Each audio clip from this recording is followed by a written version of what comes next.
Nous accueillons sur le plateau de Campus Mag spécial JIRES David Cassagne, vice-président délégué au numérique de l'Université de Montpellier. Bonjour David. Bonjour Julien. Alors qu'est-ce que le numérique ? Alors le numérique c'est très large. vaste. Oui. Bon, moi mon domaine plus spécifique c'est le numérique au service de la formation. D'accord. Donc, Et de l'enseignement ?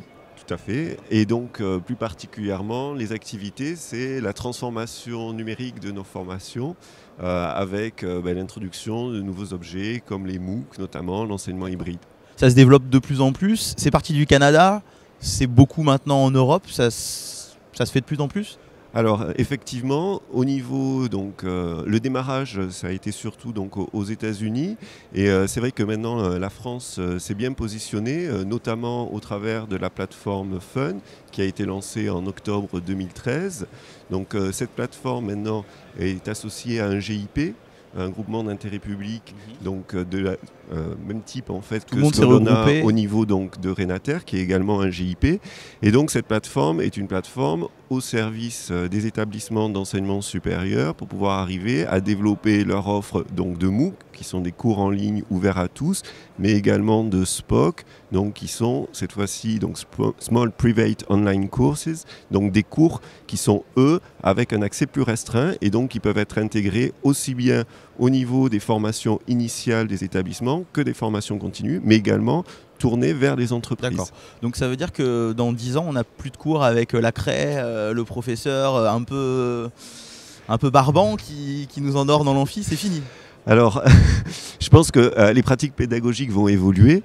Il ne faut pas imaginer que les universités vont disparaître. Je pense que les étudiants auront toujours besoin de se retrouver, d'échanger avec des professeurs.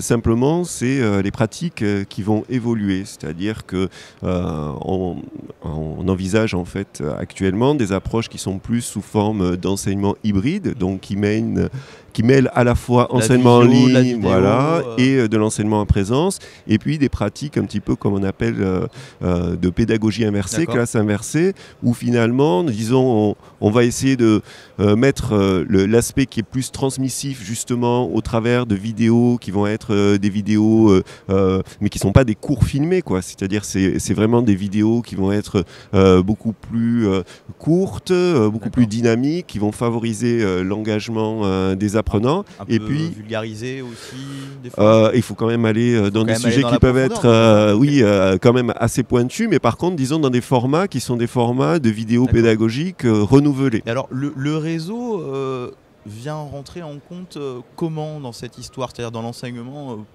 pourquoi les journées réseau et dans l'enseignement spécifiquement, puisque du coup on a besoin de quoi ? De débit, de plus de serveurs, de plus d'espace, de stockage, comment ça se passe ? Alors disons que quand on veut faire une transformation numérique au niveau d'un établissement d'enseignement supérieur, il faut s'appuyer sur des bases solides. Et le réseau, les infrastructures, c'est quelque chose qui est indispensable. C'est-à-dire d'avoir des bons accès, des bons débits.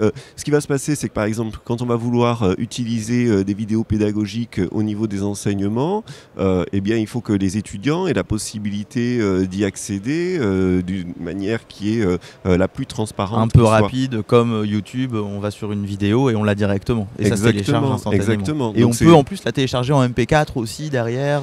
Donc on est dans ce fonctionnement-là un peu simple de la génération actuelle. Tout à fait. Il faut que ça devienne transparent. Et de toute façon, pour que les enseignants intègrent le numérique dans leur formation, il faut que ce soit quelque chose qui ne soit pas contraignant. Et donc que les étudiants y aient facilement accès et que les enseignants également. Et les enseignants, ils ont envie de passer au numérique avec les tablettes, des vidéoprojecteurs interactifs, tout on va dire la panoplie d'outils numériques qu'on peut avoir maintenant dans l'enseignement. Ils ont envie de s'en servir ? Alors, ils ont envie de s'en servir à partir du moment où justement c'est quelque chose qui est simple d'utilisation et quand ils voient justement que ça peut améliorer leur formation. Alors déjà, on voit qu'il y a un appétit de la part des étudiants pour ces choses-là, parce que effectivement les usages ont envahi la vie courante et donc il y a une attente de la part des étudiants pour ça.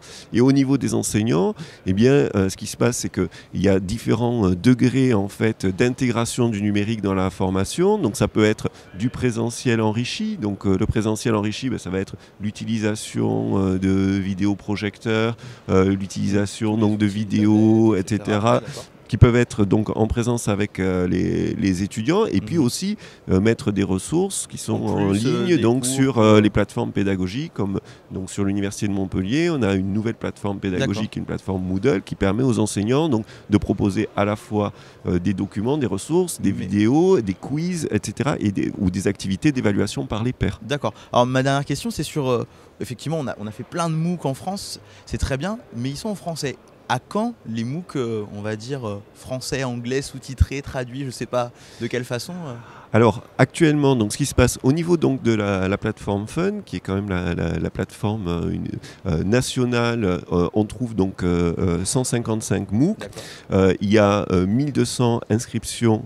1 200 000 inscriptions donc sur sur cette plateforme, et c'est vrai que actuellement donc elle est orientée vers un public qui est francophone, mais on voit apparaître donc des MOOC qui sont aussi des MOOC en anglais ou des MOOC bilingues, et puis l'étape importante. Donc il y en a déjà. Oui, il y en a déjà qui sont présents, et ça fait partie aussi de notre logique.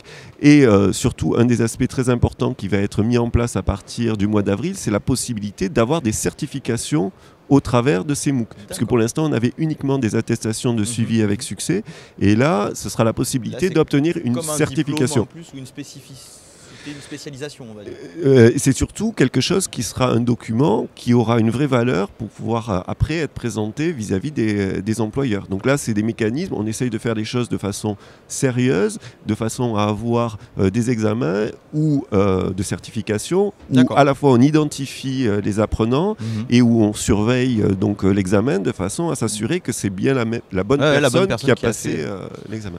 Super, merci beaucoup David d'être venu sur le plateau de Campus Mag pour l'émission spéciale JIRES. Eh bien, avec plaisir.